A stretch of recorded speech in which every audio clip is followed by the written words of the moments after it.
Tebadde mu kusalawo kwa kkooti olunaku olw'eggulo era njagala tubeere nga twogerako akakiiko k'ebikonde kagambye basically kwe tugenda okuba nga tutunula kagambye tekalina budde buteeka kalulu okusinza ku oba nadde nkigamba gwe nina omuntu gwe nakigambye ne ŋŋamba tuyingidde waliwo ebintu ebimu ebigenda okukyuka naturally ebirala tubiyingidde mu byafaayo gundi nalukola ayinza okuba y'omu ku bantu mu byafaayo bagenda okuba nga bamaze akaseera akatono ennyo mu paalamenti nga ekyo kiyingidde mu byafaayo tekirivaawo nga tafudde bufi nga bamujja naye nga yasembye kubanga wano omuntu gwe twali tugamba abantu bangi banguye okuvaayo Singi Katongole wano ewaffe yavaayo mangu bamujjayo twalinako Wakayima naye bamujjayo twalinako Kantinti naye bamujjayo we have all these people naye mu space at least Kantinti at least oba yamalayo ng'omwaka gundi Katolo bwama yawezaayo emyaka kumpi ena tebamujja nayo tebamujja naye wamma tebamujja naye era yeewaananga n'okwewaana naye omusango bali gusalira nga paalamenti ekoze ki yeewaananga n'okwewaananga so kikyengezaako kulaga nti nga bwolaba gundi bwe yayingira mu byafaayo omwami gwe bayita gundi ono omwami oyo Honorable Ken Chams bwe yayingira mu byafaayo nti bamugoba mu paalamenti lwa nsonga yakugaana kulaga bya bugagga bye noona ayinza okuba ayingidde mu byafaayo just bigibula katono okunywera akoze ekyafaayo bw'otunuulira akakiiko k'ebino kagamba nti okusinza kati ku time eriwo ne constitution byebalagira okukola kakati obudde bwonna bwa amaanyi gateeka ku general election. Yes, kakati ekyamazima kyolina okutegeera mu byonna nti ffe nga Uganda paalamenti yaffe efubye nnyo okukola ebintu ebitalina makulu nerekawo ebyamakulu ebbanga lyonna nze mbadde nzija mbagamba nti naddala ensonga eno bwe yatandika eya Segirinya by election ne mbabuuza ku mikutu mingi si guno gwokka ne mbabuuza nti akadde Segirinya kayabaira mu paalamenti kaali katono yali madwaliro yali malwaliro mukomera wa kyokka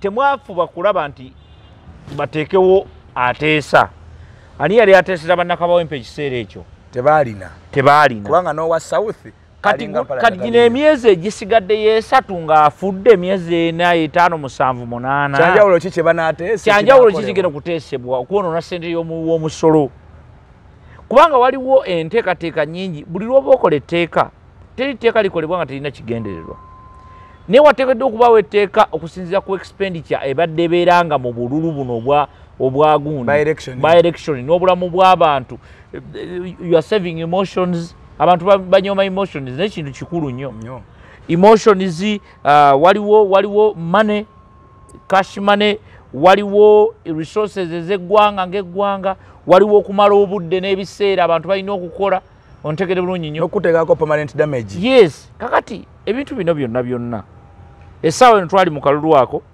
tawa okugulu kumenyefu yamenyeka okugulu lina badde mbuuza waliwo abaafudde waliwo yafa waliwo abaafa oba waliwo abaafa I don't know waliwo abali mu makomera waliwo bano DPC gutwala baakuba emiggo kakati bino byonna byetuliko byetwogerako obudde buno essaawa eno ngamba nti ate akalulu tukakole ki tukaddemu nga resources zagenda. The question is deal to protecting other things apart from politics okyegedde era neŋŋamba nti bannaye era kino I still recommend omuntu bw'anaaba nga atudde mu paalamenti emyaka egiwera 2 kwegamba ng'atuuse mu kisanja kye amakkati gaakyo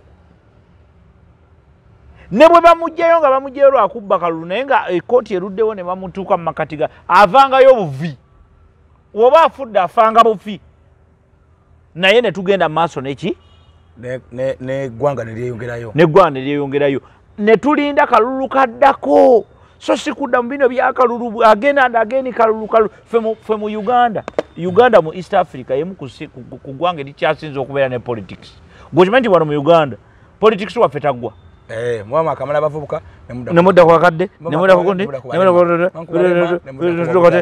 ku generation nekoma by election ebina bitandika katubeera mu politics throughout 5 years of Uganda tetubaamu na bbanga lyakukola tewaliwo abantu babeerabirirako ne bagamba nti bannaye kati twerabidde ebyobufuzi tukole ku mirimu tubeera mu politics day in day out omwaka ne guggwako nga muli mu politics n'omulala ne mugukwata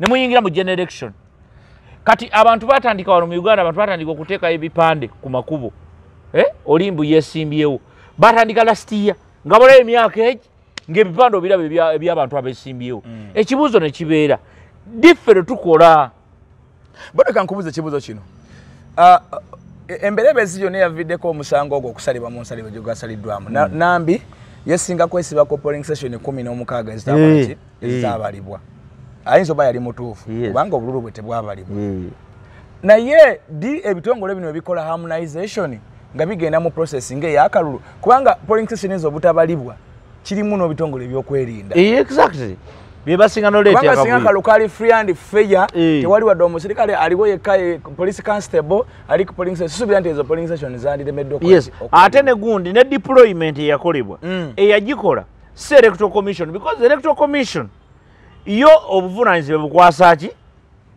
police kakati amagye gye gaava gyati gye yava n'abalala bonna aba security gye baava is not mukyala gundi's problem mukyala nambi's problem era ye bwe yawaaba omusango teyawaabira kintu kya kyonna teyawaabako n'agamba nti bannaye abululu baabubala bubi yagamba oli yawangula naye mu kuwangula kwe waliwo ebitaakolebwa muki waliwo n'obutaabalibwa polling station etali emu ezitali bbiri ezitali ssano ebitongole bikumadde bikolerani bikolera bannayuganda including you, including me, including Narukola, including all the others. Ezimu ku principles etumanyi zebitongole bikumadembe. Kati ng'eyamaje to protect the borders against our enemies. Police to keep law and order. N'endala zijja zigwagwa. Yes. Mu mbeera ng'eyakalulunga awo baali bakola ki ekituufu keeping law and order. Law and order. Two, police bo bakozesa kye bayita intelligence.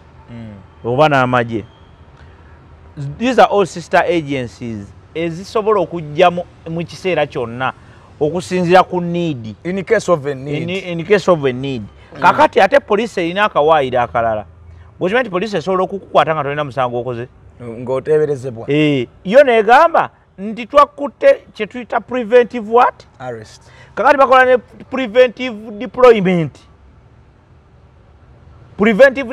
ne badeployinga era bizundi mingi olabye nga amagye ga deployinze oba police ne deployinga ekintu ne watabawo gwe bakwata preventive deployment yandibadde embi babeerewo balabe embeera nga bwetambula olunaku luggweko bazingeko ebyabwe bakole ki bagende naye ate bwe beenyigira mu bikolwa ebya violence bwe bakyonoonera anti kakati awo wali obuzibu kati gojja kiisa violence omanyi nze kati nze waliwo discussions enasukka amazima kyo nkikugamba kimbowa nze waliwo discussions enakola ki zenasukka waliwo discussions ezisakyasobola kubeeramu oyagala gamba nti ebitongole ebikumadde tebyenyigira mu violence neo si kye ŋŋambye ate discussion kyotegeeza anti discussions enjogerako ziri bwe ziti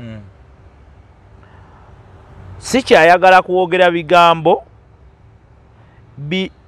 bindowoozesa nti nina kyenyinza okukola ontegeera nakatengo watya nnyo nedda leka nkubuulire twogera ku bintu ebyaliwo ebyaviddeko omusango guno okola ki anti nkubuulira kati omusango kati kankugambe omusango bagusalidde mu kkooti ontegedde tebagusalidde kawempe ontegedde abasaze omusango bagusaze mu mateeka era bakulaze n'obuwaaliro bwakootinze ontegedde kitegeeza ki kitegeeza nti loophole ze tudiringa nazo nene okusinga kye twogerako kati gwe bw'oŋŋamba mbu abakuumaddembe bakola effujjo yes baalikola okyegedde bulungi nnyo but still era ebinku bye baakola byaviiriddeko akalu kano sazibwamu exactly era ne buli omu yakivumirira kati nze kyo si kyendiko awo siriiwo because sina kyembagamba nze siri komanda siwaba komandinga naye ate nze nkubuulira ekisinga ku ebyo byonna omuntu abatuma ye mukyamu ontegede bulungi nnyo bino byonna bitambulira bino ebintu byonna bitambulira ku muntu ogwo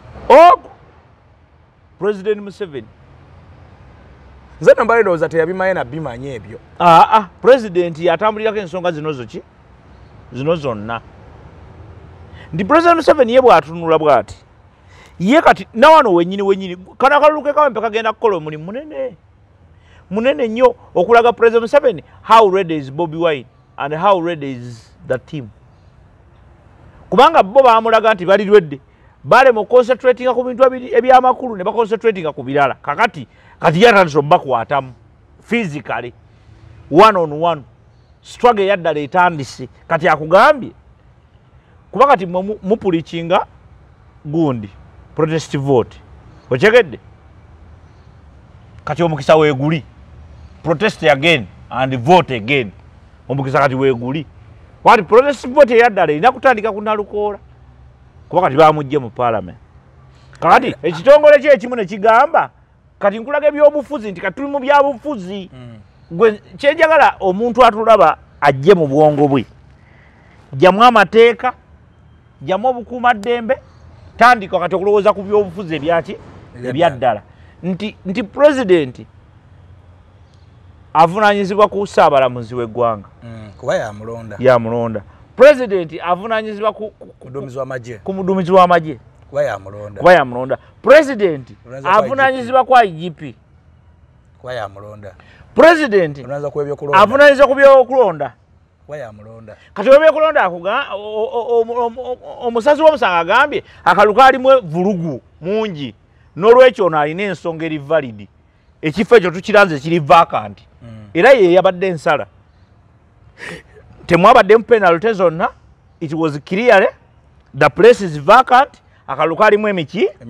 emivuyo ekyo buli munnayuganda yali akyogera nti akaluka alimu ki buli omu yakiraba exactly kakati oyinza okunenya kooti olw'okuba nti esazo ensonga bwekyo nti mwalimu obuvuyo kikyoginenya oginenya nti kooti wakoze bubi nnyo okusala omusango bwotyo temwali kuba kati omuntu yenna awakanya ebyavudde mu kooti aba agamba nti akalulu kali free and fair akalimu emivuyo mingi exactly kati olaba politics wetulimu olaba wetuzze kati nti essaawa eno bw'oyimirira n'ogamba nti kooti yakoze ensobi anti bannayuganda ekibaluma oba omaze okugamba nti kooti erimba akalulu kali free and what bannayuganda ekibaluma and fair naye kali free and fair bannayuganda ekibaluma answer is no bannayuganda ekibaluma oba ne bannakawempe anti tuli ku bannayuganda bannakawempe ekibaluma nti however much akalu kano tekali free and fair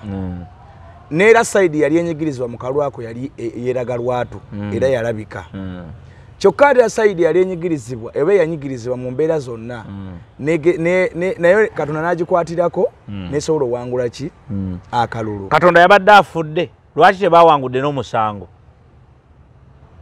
Katonda yeebaka because kyenagambye nti discussion yaffe Kimbowa n'abatulaba ekiseera kye tulimu kibi tugizze ku byaddala tuve mu bintu by'okuweza emboozi tudde ku byaddala kati tugende mu byaddala nti katutandise politics owaki tutunulira ebintu bino ebyaviddeko Bobote tutunulira ebintu ebyaviddeko akalu kano kasazaamu ebintu byonnyonnyola birungi naye bannayuganda si baagala okuwulira ate nze nazze kubagamba bebaagala wulira ze bagamba ebituufu ze bagamba bituufu era birungi naye kale biwotula ku UBC njagala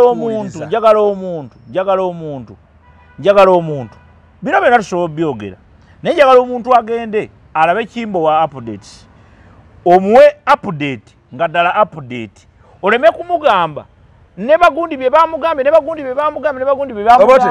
alabe okunjawulo nalukola bw'anagenda mu court of appeal oba bw'anaddayo mu kalulu kubiri kirwa kyayinza owangula tasobola kuwangula court of appeal it will be a waste of his time abantu bawangula bujimusangu mu court of appeal tajja giwangula ye Nalukola's issues a special matter ontegedde from the highest command exactly ekyo kyekikola omuntu omunauganda kyakitegeere first so ne court of appeal bajja muwangulirayo lw'ensonga omusango gulimu abanene Andi court of appeal edama kunganya bulizo babu no bade mwena court no batunulira bino by the court of appeal teina mugaso kweno nsongo manyi lwaki bo batunula ne bagamba bo batunula tebaleeta abajulizi bapya batunulira bino bano bye batunulira nga bagusala kati batasanga mu nsobi byagamba we concede anti ebimu ku bannamateeka be bayogedde bye bagenda twala mu court of appeal kankuweka ebimu balese reference ku musango gwa mama Mbabazi ng'awaabira Museveni mu kalulu ka 2016 kooti yagamba nti abantu abataalonda tebazisaamu ki kalulu kwolwo opposition yali ewaabi opposition gitwale nti Mbabazi ali opposition yali ewaabi ku luno government ba NRM yabadde ewaabi nti that's a problem NRM si yawaaba omusango tebakulya sente uliriza ebadde part of omusango ogwo anti nkugambye NRM ebadde gundi ebadde bajulizi babadde bajulizi ati nkugamba naye sibe ba principal b'omusango andi labo boyogera bote naawe bwe tuba tunyonyola Nambi tosobola munyonyola nga wa UPC era tugambe nti wa government wa NRM anti kati buli lwogamba anti uliriza omanyi goli okugattako olina okugattako anti nkubuulira bwe tuba twogera ku Nambi ng'agenze mu omanya waaba emisango gya NRM omanya waaba emisango gya NRM kati nkubuulira kati bino ebintu ebimu nkugambe kati twavudde mu nonsense tuli mu business kati kale kamale point yange okondi ekire enjagala tonyonyere ki kyengu nkubuuza bino byoli mukunzi jako bino sibye bitu sibye bantu bebaagala Nambi wa NRM weddako bantu bebaagala NRM government okiwulira police n'amaje byonna okujja okuba abantu emiggo tebakuba kulwa na lukoola police n'amaje nejjati bya government owulira bajja ani atali wa government anti ebyo byotandise akalukali kali between government and opposition government ngeina Nambi opposition ngeina na lukoola government nejja n'ebitongole byayo ebyokwerinda nibikola byonna nabe bakola in favor of omuntu owaabwe si in favor waliwo omuntu kubakuba kulwa na lukoola awo kankubulira ekintu kimu kati kankubulira ekintu kimu gwe kati byoyogera kyenagambe nti kati bino bintu biwanvuye gwe oyinza okukyogera bwotyo kuba gwe bw'okiraba bw'okinterpretinze naye ne Nambi yennyini owaabwe yavaayo n'agamba bannange kati nawe okyalimu nonsense mu Nambi yavuddeyo n'agamba yandigambye eki yandigambye nti bane nalagira amajega gakube kankubuulire ayinza okugalagira okay let me just educate you about something ife tubadde mu bululu wano mu Kampala tubadde mu bululu bw'ekyama obululu bw'enkizo obuli open tusinkanya nga omuduumizi wa poliisi mu area eyo ng'akwatagana ne candidate ali mu kitundu ekyo era ng'omuduumizi wa poliisi osobola muwaayo akasente najja n'akuba abantu emiggo n'asindika poliisi neekuba kubanga candidate yakoze eki yamuwaddeyo kati Nambi bw'akugamba sinayo gye bayegera okuwa naye sigenda kwogera mannya gaayo mannya g'abantu abo waliwo omuliro gwayokyanga mu kibuga wano bayokyanga abasuubuzi abakolanga emirimu kabokera ku makyanga akatale kayidde ne wajja wabaawo omukulembeze omunajja n'akuba enkyakaali temuyokya abantu tuli wamu nammwe era katubagulire n'emiti muddemu muzzeewo akatale kammwe ye mukulembeze y'omu n'agenda eweeyayokyezza ne bamuwa essente n'atula ku mmeeza n'ayokyesi ne bamuwa essente kati nekya Nambi okuva n'agamba banayenze sirina kye nali mmanye ku ebyo aguma kwekansaamu kakati kankubulire n'ekintu kulimba kale kankubulire n'ekintu kya kimu in the same line gwe okimanyi nti waliwo abopposition abakolagana ne government bayitirivu kati ekyo kijjawo kiri era abasinga kati nze nkugambe politics kyekyo kye tuyita politics because ono kyoyogerako is reverse psychology okyegedde bulungi nnyo ffe bwe tubagenda mu court is storytelling okyegedde court storytelling kyova olaba nti omuntu bamubbako ekyapa ajja n'ekyapa mu court nga bamubbyeko ekyapa okyegedde naye ne bamugamba nti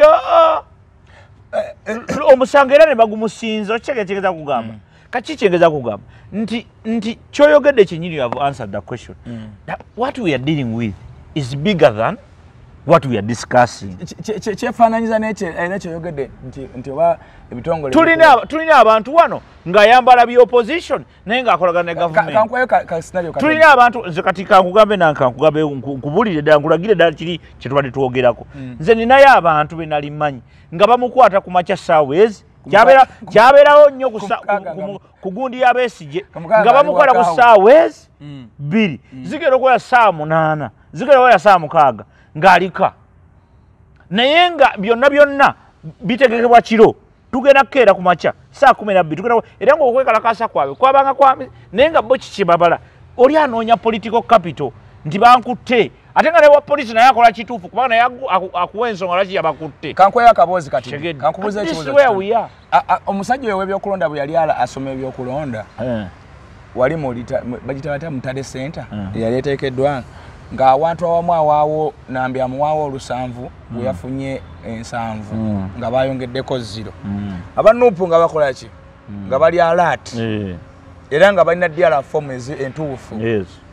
Omusajja naye kangabiriza era ujjukira video nga zimulaga nga yikageza nasoma ebituufu lowooza ekyo kintu alina abakimuntu akitegese nambi akibamu omukono gavumenti oba ye ababyekolera nambi ye mutwe omukulu mukana akalulu nambi ne gavumenti ye onchegedde n'abamuli emabega n'ekibiina ekyamusponsoringa naye nambi yaba omutwe omukulu ne mu nsala omulamuzi okumanya nti ekibiina ekikusponsoringa kiba paati mu nsala y'omulamuzi okusingisa nalukola omusango bakootinzeemu ne ku bantu ba NUP nti bawalukaga bajja mu kaweepe ne bakyankalanya kakati Lubongoya simanyi yatambula nnyo okwetula police station zonna kakati byebyo nti kati gwebuuza ye wenaalemu ani yamugaana okwetooloola because nze omu ku bantu abanyiigira ate atya zibula kusawa yakalunga buli sene ate kati gwe weefudde weefulidde abantu tukolera abantu ate mubakolera ki gwe weefulidde abantu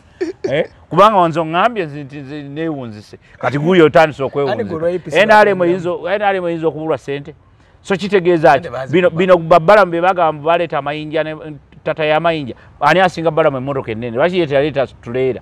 So the idea is very simple katuli mu politics waki owaddala kankubuza akabuuzo kano waliwo era eyaleese narrative eyo NRM okulekamu oyo omukyala gwe bayitanga Anifa Kaladi mu campaign kulale ya Museveni gye yakuba ekawempe omukazi ne bamuyita ne bamuwa n'akazindalo n'ayogera naye ng'ate ali mu race nga mulimu n'owa kaadi owa NRM Nambi kyali kirenge gye kiteekekateekeddwa mu kutataganya obululu.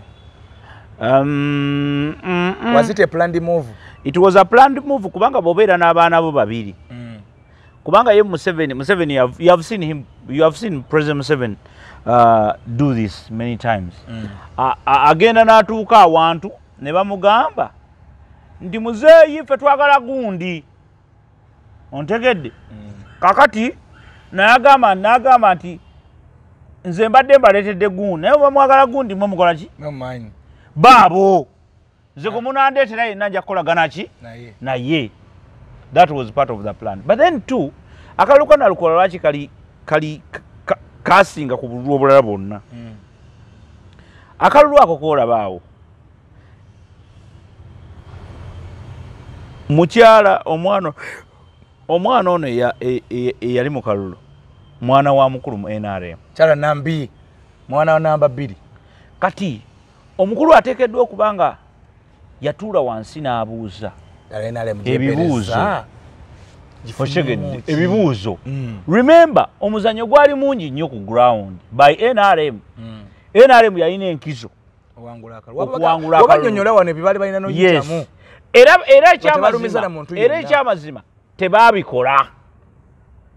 Bwe nayogera ebigambo wano abantu ne banvumavuma waliwo eyanvuma nalaba ku show gye twakola wali ku gundi nanvuma bubi nnyo ne ngamba kitsoke nze nja kukkiriza naye ndowooza kati mutandise obbirako bye balina okukola si bye baakola balowooza nti okukangakanga abantu essaawa eno Uganda weeri ne season gye tulimu n'abantu betulina abantu bakyekanga abantu tebategeera betulina okyegedde kati abantu baffe mwaddira amagye ne mugateeka mu bantu kati banywa nabo omwenge balya nabo pizza balya nabo ebikomando balinya nabo taxi bakola biki osanga n'omusirikale mu kibuga nosanga omusirikale mu kibuga akutte ekisawo kye bambi atambula ali ku baasi bamutumye agenda Mbale ali ku baasi n'okwegayirira yeegayirira meka ontegedde kyengezaako okugamba kakati olw'embeera efaananye bwetyo Abannayuganda ne balekerawo okutya amagye era ekimu ku kyalonza ekyawanguza Nalukoola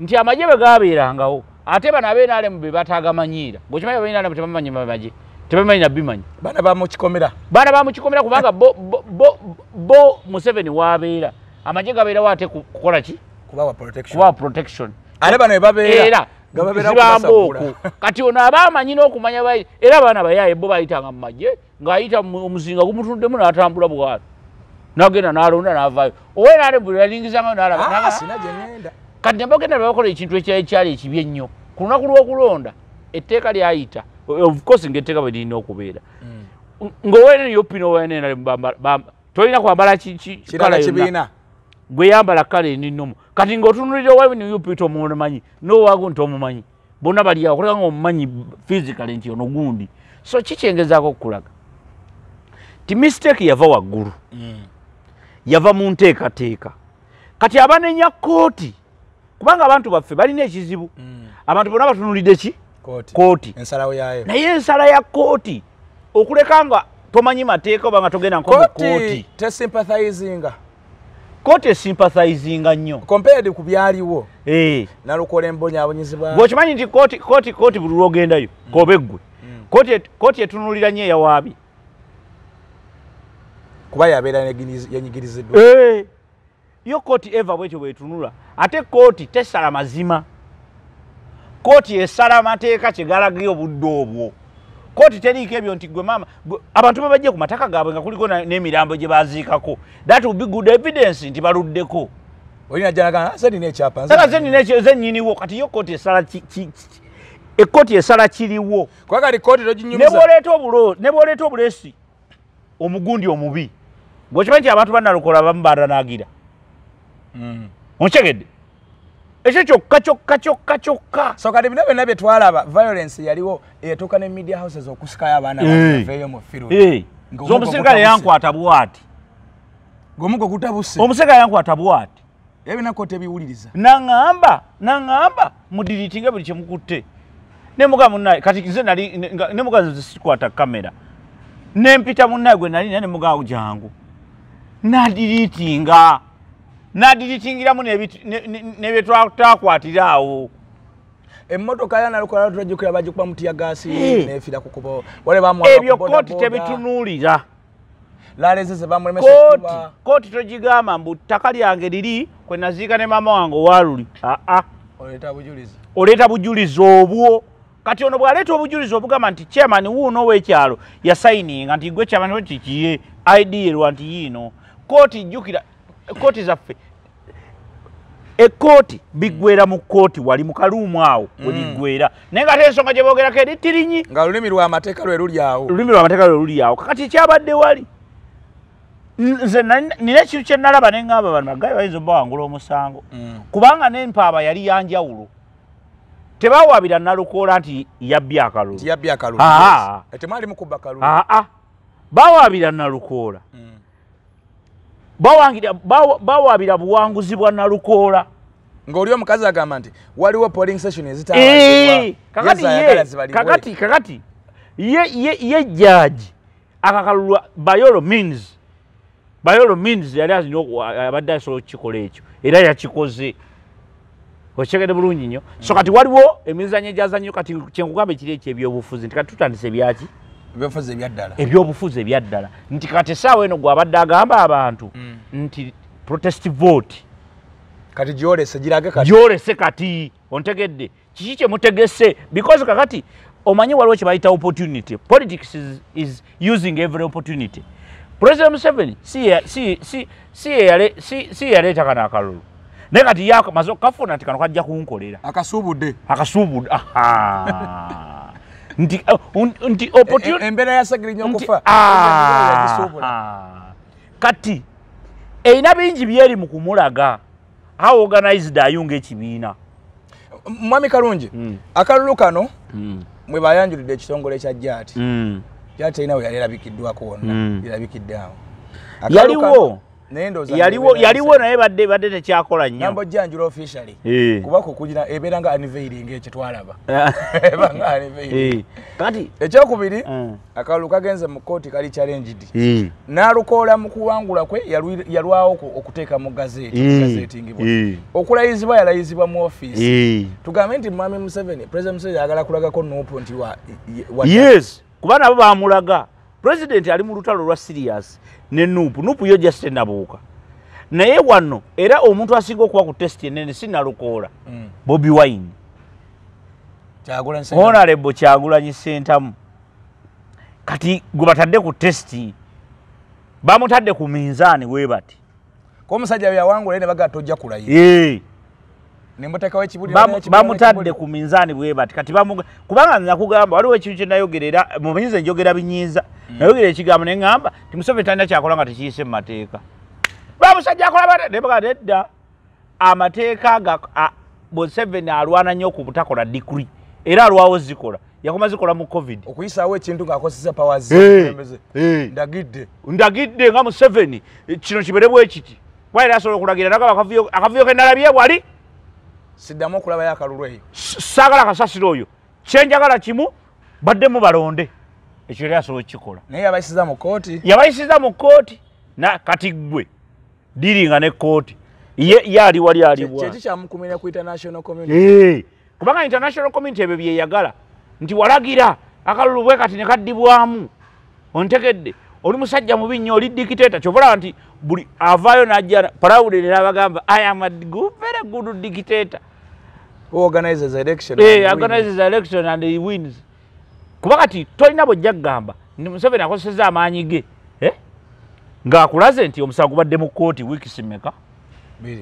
Nga baguteesaako ne guyita yeye Benadi eyagusaze. Kati nkugambe kati nkulaga politics. Di politics akoze ki? Atandise. Kati atandise politics owaddala gwe yatugamba nti mukole gaali twalwaba ku gaali kiki wano kiziyinza okukolawo. So singa akalulu ako kaddayo electoral commission negezaako okusobola kubanga timing era ekizoba kitejja kusoboka naye in case singa esobodde ne baddayo mu field nalukola ayinza okuddamu nakawangula. Nambi ajja kuwangula. Nalukola kati chance y'okuwangula teriiwo. Nakalulu mu box ekendedde.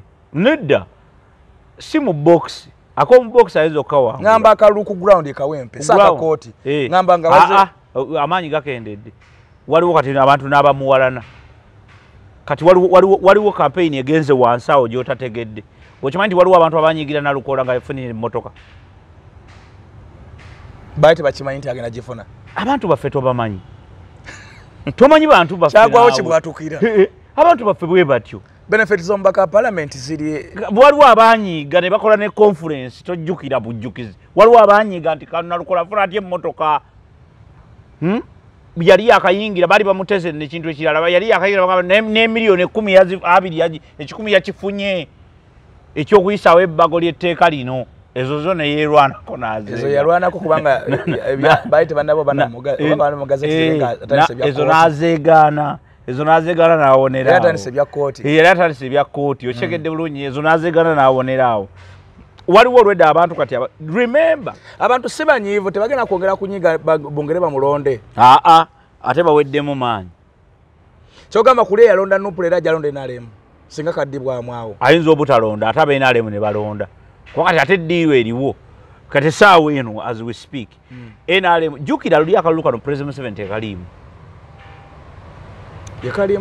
Yakalimu naye balirirwe nga bw'onoogamba nti mubimanejinge nti muzeeyi twandikwetaze nojja ku ground nti nja kujja naye nga si yanyiga amaki amapeesa yagawa bamafia be banyiga kati agenda begoberamu akayimiriremu kubanga tebamugasa.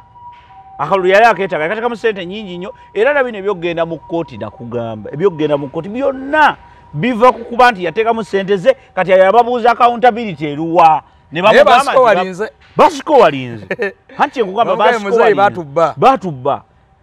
No abaana bano abawaabidde omusango bagezi nnyo tebawaabira Nalukola bawabira wini ya Nalukoola.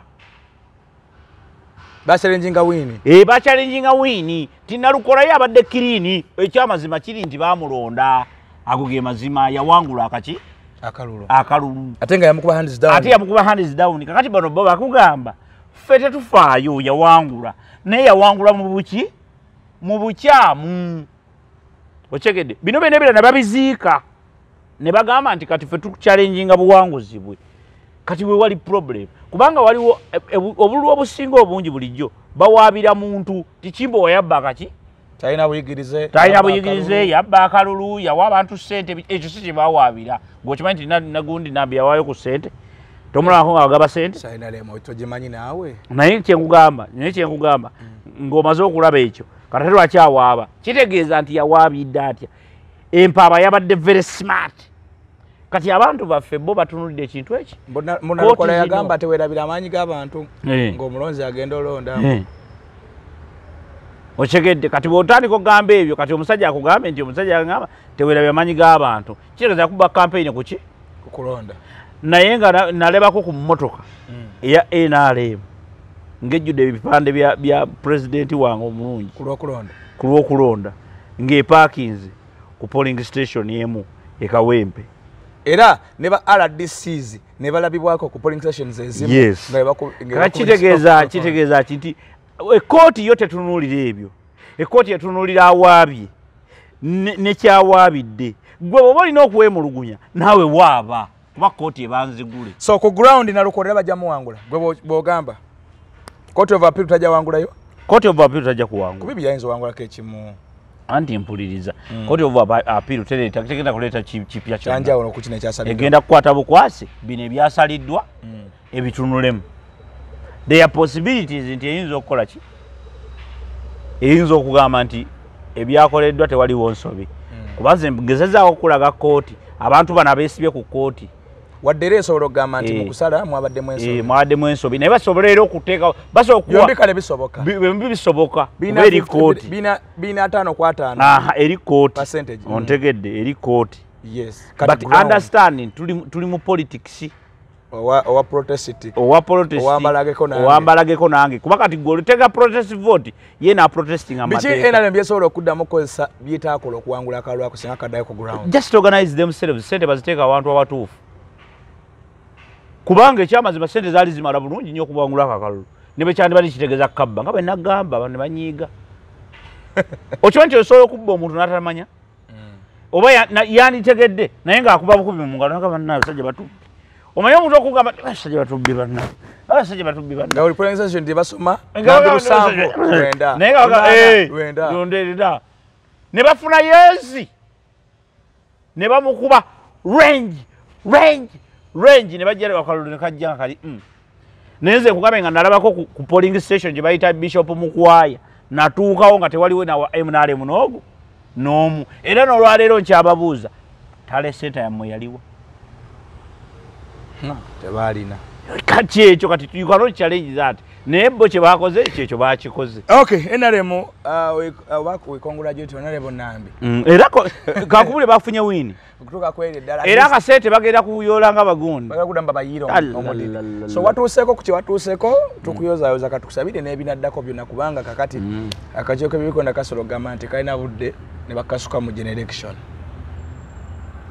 Generation ogimanyi bwebeera ebaamu biweevu ebaamu biki ebaamu n'abantu obusungu ebaamu nabiki nti yawaabye ayingire parliament aneda tekisoboka ekyo kibeera mu state eno ng'owaaba omusango kibeera eno ng'ogutandika oguwaaba tesobola mulamuzi kati ate wa court of appeal tayinza ate kukyusa mu nsala n'agamba nti yawaabye ayingire okujjako okulemezaamu Nalukoola nti byowaabye tubitunuddemu bayire waliwo n'ekintu ekirala kubanga babadde nga bachallenginga emisango egyo nonta ntiro nga kiraka parliament awandiise najja Nalukoola mu gazeti Nalukoola akyaliyo mu parliament yakyalimu era wanaagana nakola apiiru apiiru osobola okumala emyaka 2 nga tebulirwanga akuwandika ti obudde tewali ne tulabyeko scenarios ezimu abantu abakola za apiiru katolo bwa musana yatuuka nakuggwako nga apiru tewulirwanga inga akyakakkala byala akasala kakyakafuna so nambi tajubilatinga nnyo nnyo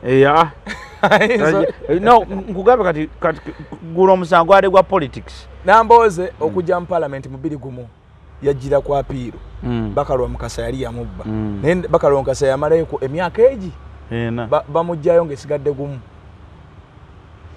ejijo najitambulira kwa apiru so ne wano tulabe kuna abala babadde kwa apiru netambula nga kote mzee Bakalwa oyo kati oba ali kuki ssentebe wa district wa Mukono kadi ya nopi yamala nava mwenalem najja mu dip navako yava mwenalem nagenda mu dip nava mu dip najja mu nopu nafuna bwa ssentebe wa district mzee Reverend oyo yali Reverend yalemera kola tiyabusoma wala abusomako nayo tabumaliriza n'akyewa amanye eby'omunda tabera nkole Reverand yakyetuuma Reverand Peter Bakalwa Mukasa n'agula ne kola yeji batunda ebyambalo byaba n'agiteeka mu bulago bwaba wa challenge nga jatuwa wino aje naye nga tabera nkole Reverand oyo omusajja yakyetuuma wetu Reverand Peter Bakalwa yasomako alaka yasomako bwa Reverand ne ukizitowa ekizitowa